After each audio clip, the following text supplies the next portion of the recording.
Jasal il-mument tal-verità u Ġesu jsaqsi lill-apostli tiegħu in-nies min jgħidu li jien. Insemmilkom u nistedinkom għal 199 riflessjoni 3 minuti mal-Patri. Ekku, Ġesu jasal fil-mument tal-verità wara esperjenza xi ftit twila mal-apostli tiegħu li semgħu jippridka, rawh ifejja il-mart fiżiku, rawh ikeċċi xjaten, issieħbu miegħu fil-missjoni tiegħu. Ekku, Ġesu jagħmilhom id-domanda: intom min tgħidu li jien? Kien hemm ħafna idejat fost in-nies li kien Elija jew wieħed mill-profeti tal-Antik Testament, imma id-domanda ta' Ġesu hija diretta lejhom u lejna. Min tgħidu li jien? U Pietru ġustament iwieġeb: inti il-Kristu, inti il-Messija. Jista' jkun li Pietru ma kienx jaf preċisament xi tfisser il-kelma Messija, imma jaraf Ġesu dak illi kien ġie mwiegħed lill-profeti tal-Antik Testament u l-poplu il-magħżul.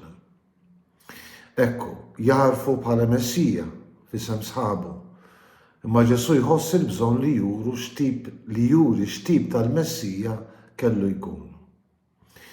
Messija tal-tbatija, Messija mhux tal-glorja, imma Messija li kellu jara l-mewt biex dik il-mewt issir il-passaġġ għal qawmien minn bejn l-imwiet. Kliem ieħbes, kif jista' l-Messija mwiegħed ikun Messija ta' tbatija.